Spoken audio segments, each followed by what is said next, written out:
the challenge they have, you are making it worse.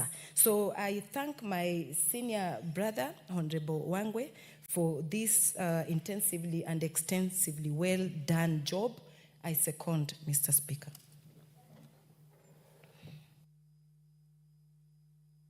Very well. I didn't hear you speak about the double registration that has been done all over the years. They keep on registering the same people, changing the card this year, and next year another card, another card, another card. Honorable members,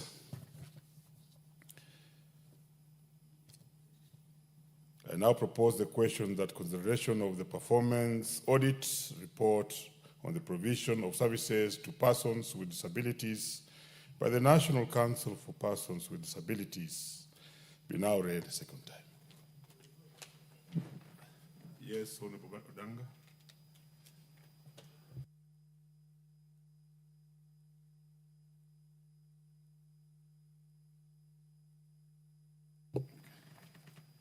Thank you, honorable members. Just for a minute. I'll take it again.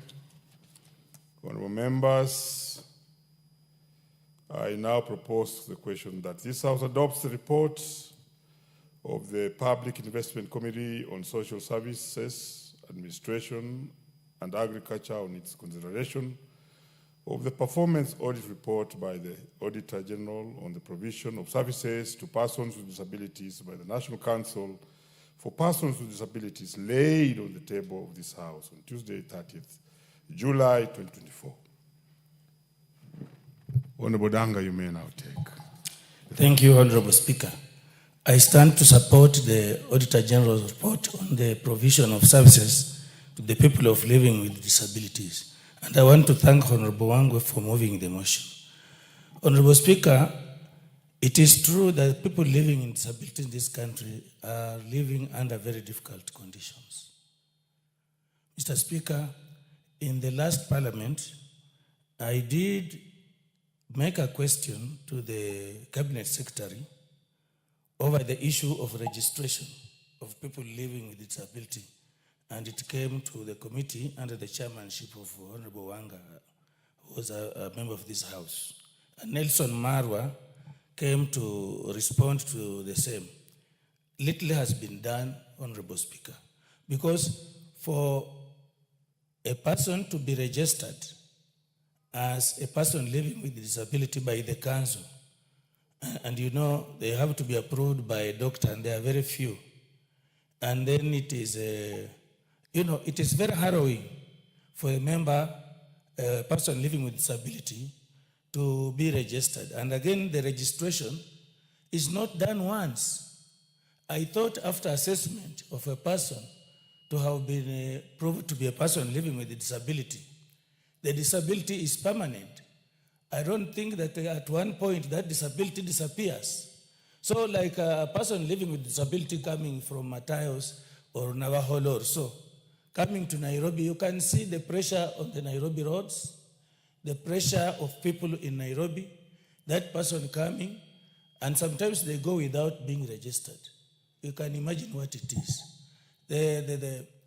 The solution should be that these services are devolved to the counties or sub-counties so that these people don't find it difficult to get registered.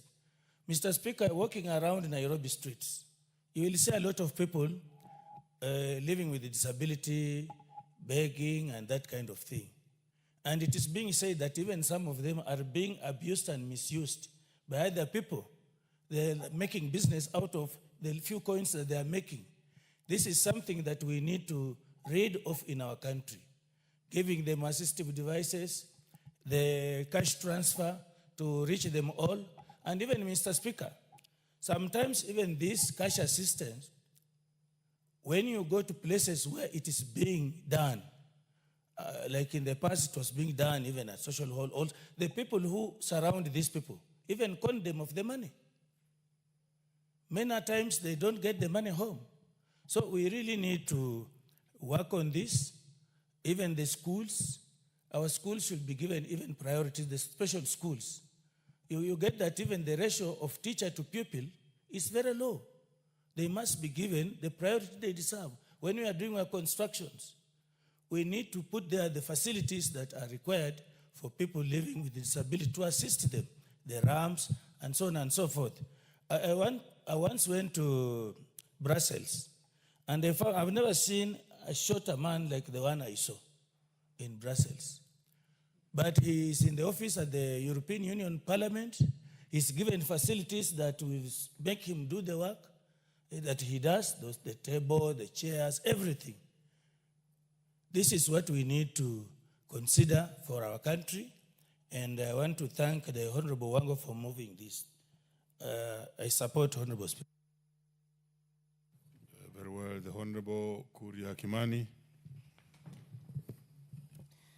Nashukuru sana Mheshimiwa Spika kwa kunipa fursa hii kuchangia kwa ripoti hii ambayo ni mapendekezo ya kamati ya uwekezaji wa umma kuhusu ripoti ya ukaguzi wa utendaji wa mdhibiti wa mkaguzi mkuu wa hesabu za serikali, na hii ni kuhusu utoaji wa huduma ya watu wenye ulemavu katika Baraza la Kitaifa la Watu wenye Ulemavu.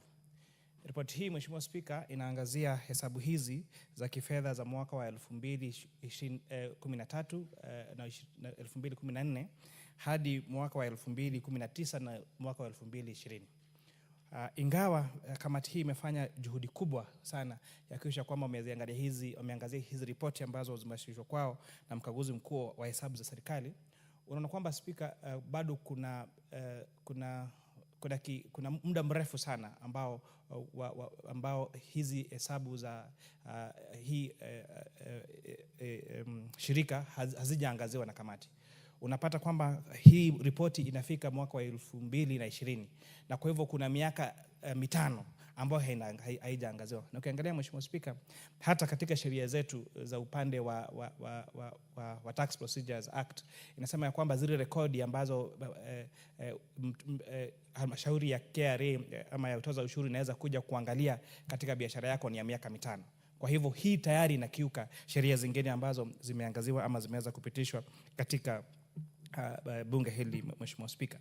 Ya pili, pengine jambo ambalo tunaweza kuwapa kongole hili shirika ni kwamba angalau masuala ya wale walemavu yameanza kuangaziwa. Kuna wale ambao wameanza kusajiliwa na kuna wale ambao wanapokea zile shilingi 2,000 kwa kila mwaka. Kwa hivyo hili ni jambo ambalo tunaweza wapa kongole, tuseme basi ni jambo ambalo limefanyika vizuri na tunawapa hongera kwa hayo. Lakini Mheshimiwa Spika, ukizingatia hata siku ya leo ambao tunaangazia masuala ya walemavu, tunaangazia haya masuala bila yule tunaita sign language interpreter, yule mkalimani wa wale ambao wa alama, mkalimani wa alama, kuangazia wale ambao kabisa hawawezi kusikia tunayozungumzia. Na kwa hivyo hiyo inamaanisha kwamba ingawa tunazungumzia masuala ya walemavu, bado tunazungumzia masuala yao bila wao kujua tunayozungumzia, kwa sababu ile lugha ambayo tunatumia wao hawaelewi, kwa sababu katika kikao cha maana kama hiki hatuna yule mkalimani wa lugha ya alama. Mheshimiwa Spika, mchakato wa usajili ambao umeweza kuzungumzwa vizuri sana na Mheshimiwa Mama Kipepeo unazua bado mambo ya kusisimua, kwa sababu hayaangazii wale wote ambao wako na ulemavu. Kuna wananchi wengi sana, familia mingi sana ambao wako na ile mambo ya ulemavu lakini bado hawajasajiliwa. Na kuongeza chumvi kwenye kidonda, kuna wale wengine ambao Mheshimiwa Spika umesema wamesajiliwa maradufu. So kuna wale ambao hawajasajiliwa, na juu ya kuongeza chumvi kwa kidonda kuna wale ambao wamesajiliwa maradufu. Kwa hivyo hii kabisa sio haki kwa wale ambao ni walemavu. Mheshimiwa Spika, kiwango cha pesa ambazo tunawapa hawa walemavu ya shilingi 2,000 bado hakiambatani na hali saizi ya kiuchumi. Na kwa hivyo natumaini kwamba kamati ya bunge ambayo inaangazia mambo ya bajeti katika bunge hili, wakati wanaangazia bajeti inayokuja, wataweza kuangazia na kuhakikisha kwamba wameongezea hela ambazo zika katika zile pesa ambazo zinapewa hawa walemavu, ili angalau zikuwe zaidi ya 2,000 hizi ziweze kuendanishana na hali ya kiuchumi ambavyo ilivyo katika nchi yetu ya Kenya. Mheshimiwa Spika, mambo ya ajira na uwakilishaji wa watu wenye ulemavu bado uko chini sana. katika serikalini na bado katika sekta binafsi. Ukiangalizia hata hapa katika bunge letu, wale ambao wameweza kuchaguliwa kama ambao ni walemavu ni wachache sana ukiangalia wale wengine ambao wote wamechaguliwa katika hii bunge. Na inaonyesha, kwa sababu hii inaonyesha sura yetu ya Kenya, inamaanisha kwamba vile ambavyo hawako wengi hapa ndivyo pia hawako katika sekta zingine, na hasa zaidi katika sekta za kibinafsi. Mheshimiwa Spika, msaada wa vifaa ambao unatolewa katika kwa hawa walemavu kufuata tathmini hazifuati msaada wa vifaa unaotolewa haufuati tathmini sahihi za kitaalamu. Na hii ndio maana yule mwenyekiti alikuwa anasema vifaa vingine ambavyo vinapewa hawa walemavu kuwasaidia katika ulemavu wao, vingine vimepitwa na wakati, vingine ambavyo vinahitaji vifaa vingine kama vile batteries. Mheshimiwa Spika, unapata wanapewa bila battery, ama hizo batteries zinakuwa hazifikishi muda kama mwaka mmoja ambavyo unastahili, Mheshimiwa Spika. Na kwa hivyo haya ni mambo ambayo kabisa lazima tuyaangazie kama bunge hili, kama kabisa tunataka kuwasaidia wale ambao wako na ulemavu. Kwa hivyo ni masuala gani ambao tungependa kupendekeza? Tumesema ya kwamba serikali ifanye tathmini mpya ya kiwango cha marupurupu ambacho kinalingana na hali ngumu ya ugumu wa ulemavu kwa hali ya kiuchumi na kulengwa. Kwamba wote ambao ni walemavu wanapata kiasi kimoja cha shilingi 2,000 ni jambo ambalo linafaa kuzingatiwa zaidi, Mheshimiwa Spika, kwa sababu ulemavu kuna tofauti. Bei mahitaji ambayo yanahitajika kuangazia wale ambao ni ulemavu yanatofautiana kulingana na hali ya ulemavu. Na kwa hivyo unapata kwamba zile hela ambazo zinapewa wale walemavu zote ni shilingi 2,000. Na iwapo wengine ni walemavu kiasi kwamba hawezi kutoka kutembea, wengine wanahitaji hata pengine diapers na maneno mengine. Kwa hivyo nafikiri tunafaa kuangazia kutumia teknolojia kuweka kiwango cha marupurupu ambayo ni kwa hawa walemavu kulingana na hali ya ulemavu ambayo hawa walemavu wako nayo. Nimeongezea kuhusu usajili, tuhakikisha kwamba usajili huo ni njia ya haki, kwamba wale watu ambao wako na ulemavu wapate kuwa wamesajiliwa, na pia vifaa hivi ambavyo wanaendelea kupewa zibadilishwe ziwe za uendelevu, ziwe na usawa, na zikuwe na athari ya wale wanaolengwa. Mheshimiwa Spika, Waswahili walituambia kwamba mtu ni utu, si uumbile. Hii inatufundisha kuwa dhamani ya mtu haipimwi kwa uwezo wa kimwili, bali kwa utu wake, heshima yake na mchango wake katika jamii.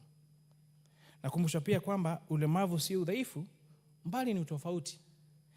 Tofauti tu ya ulemavu ni kwamba yeye maumbile ambayo anaishi kwake hayaafikiani na vile maumbile yake yako. Na kwa hivyo ni jukumu letu kama taifa kuhakikisha kwamba tumeenda pale kati na kuhakikisha kwamba ulemavu wake ama environment yake basi inaambatana na kumsaidia kujikimu katika maisha kulingana na ule ulemavu wake. Na pia ya mwisho niseme tukumbuke ya kwamba katiba yetu kupitia ibara ya 54 inatuambia inatukumbusha kwamba haki za watu wenye ulemavu, na ni juu yetu kuhakikisha kuwa haki zao hazibaki tu kwenye maandishi, bali zinaonyeshwa katika maisha halisi. Kwa hivyo ningependa tena nikimalizia kuwapa kongole Bwana Mwenyekiti, Mheshimiwa Wangwe, kwa kuleta hii ripoti na kuwauliza kamati hiyo waweze kufanya bidii zaidi kuhakikisha kwamba zile ripoti ambazo zinafika katika bunge ziko karibu zaidi, sio ambazo ziko zaidi ya miaka 5 iliyopita, na kuangazia hilo swala la shilingi 2,000 ni chache sana kulingana na hali ya kiuchumi ilivyo. Hizo pesa ambazo wanapewa hawa walemavu kuhakikisha kwamba tutafute jinsi ya kutumia teknolojia kuwapa walemavu kulingana na hali yao ya ulemavu, ili wale ambao wanahitaji hela mingi sana kusaidiwa basi wakuwe bado wanapata hela mingi. Na nikukumbushe sisi wote wale ambao tunasema hatuna ulemavu, tuko sekunde moja kutoka kuwa walemavu kupitia kwa ajali ya barabara ambao kila siku tupo. Wengine unaweza anguka kwa bafu, wengine ukakuwa mgonjwa, na Mungu akujalia miaka mingi ya kuishi humu ulimwenguni ufikisha pengine miaka 100. Ukifika 100 pengine hutakuwa unaweza kutembea. Kwa hivyo utahitaji wengine kuja kutuangalia, na kwa hivyo ni lazima sana tukubaliane kama bunge tujali kabisa maslahi ya hawa walemavu. Asante Mheshimiwa Spika. Asante sana Mheshimiwa Kuria Kimani kwa Kiswahili sanifu. Now let's hear from the Honorable Anne.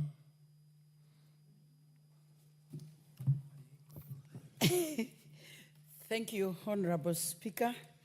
I stand to support the provision of services for people living with disability, as has been tabled by Honorable Wangwe. And I would just want to ride on what every other speaker has said, that when you look at how we, the Kenya National Council for People Living with Disability has not been able to do enough for these people, and especially passing information to other people and making them come on board to be able to understand how to treat these people who are special and living among us. I would want to give an example of in the National Government Affirmative Action Fund, the kit that is normally given to the woman rep has a very small percentage of where you are supposed to deal with PWDs. And I can be able to tell you that even by the time I was elected, get the statistics of the people that are living within Kiambu County and are disabled was such a big task that at some point I had to take myself to the National Council for the People Living with Disability to know where to start, because you don't even know where to get the information. And when you start talking to them, they will now start telling you how much they are struggling to also be able to get even the card. So we are saying that this issuing of their cards need to be devolved. Just as we do Huduma, we can have it even within Huduma, where these people know where they can be getting their cards, so that we ease their way of doing things. And above all, let them also involve in employment, let them involve a number of these people who are able to understand. Like now, personally, I involved a disabled person in my board, so that you'll be able to be taking care of these people, because you realize when you bring on board such a person, in a times when people will at some time forget, not intentionally, but by the fact that maybe you do not have so many of such people around you.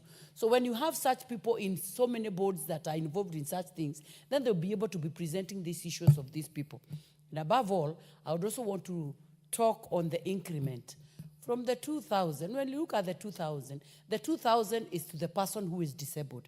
But again, we are forgetting, there is also somebody else who is not able to exercise their duties or even to work just because they have to take care of this person that is disabled. So when we look at these people, we realize that we have 3 people that are already incapacitated, maybe 2 taking care of this person. So if we look at these issues as House, I would want to thank Honorable Wangwe so much for looking at this and tabling it with such a passion, so that as a House, we look at the issues that these people are going through every other day, and we take it upon ourselves that we need to be involving them and bringing them on board so that we are able to understand the issues they go around with. And finally, Honorable Speaker, I one time tried to bring on board the people living with albinism in Kiambu County. And I realized they were more than what I could provide with NGAF. So when we look at this and also look at the issues of the women reps who are mothers and feeling issues of serving these people with a passion, I would also want to say that it should also be considered that even as they consider the people to be working with these people, the CHVs who are already in the communities serving in other issues, they also bring the mama counties on board, because we have a kitty where we are doing that, so that they also use us to reach the same people. And as we look at this issue, then we're going to ease the burden that these people are going through every day. I submit and thank you, Honorable Speaker, for this time. Great. There being no further interest in this particular one, let me ask the mover to reply. Thank you very much, Honorable Speaker. Allow me to first and foremost appreciate my colleagues for really weighing in, making suggestions, and reaching the report further, such that, Honorable Speaker, whoever is going to read the Hansard, together with the report, will really make good of what is supposed to be done and what the Council for Persons with Disabilities can now do. Honorable Speaker, I'm also happy for the presentation taken by Honorable Kuria Kimani, especially in Kiswahili. It's very tricky to get a man of numbers being able to express the numbers in Kiswahili. It's a very, very good impression that not all of us can speak just English. We can speak both bilingual or even 3 languages at the same time. I want to appreciate the woman rep for Kiambu, that what she has weighed in especially devolving the council activities is a key thing, Honorable Speaker. Let it not just sit in Nairobi and say Nairobi is the best, but let us also look at it downwards. And thank the honorable member who seconded me, the Mheshimiwa County Rep for Busia, that the contribution he has made is wonderful. It's all round and it enriches us, together with the honorable member for Matayos. That, Honorable Speaker, it's not just the Auditor General who had seen the issue of persons with disabilities. Even the member for Matayos had seen it before. What can we do as a house? Now that we have the report, the Committee on Implementation, I wish that they take it up strongly, Honorable Speaker, that they move away with it, so that after 60 days, let them now make sure implementation is done. Budget cycle should be checked.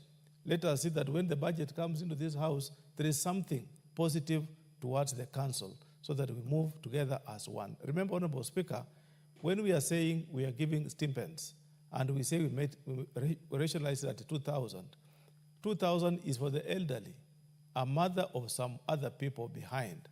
But when you say to persons with disability, it's the principal. This is the person you are supporting. He has no any other person against himself or for himself. Therefore, Honorable Speaker, that difference has not been made, and I want to thank my colleagues for supporting my report. I beg to reply.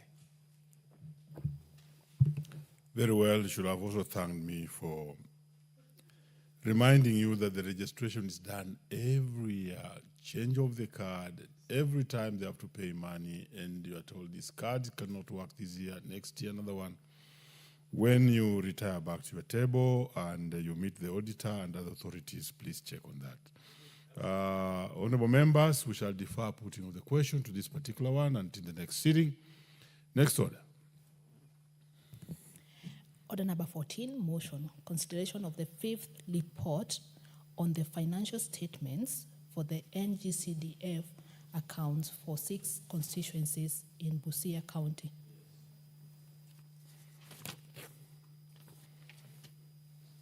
Mover.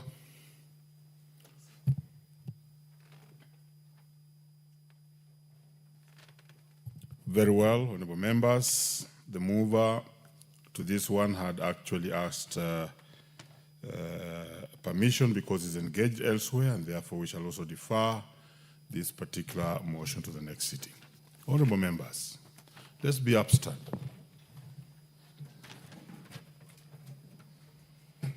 Honorable members, and the time being 6:42 p.m., this House stands adjourned until Tuesday, 22nd July 2025 at 2:30 p.m.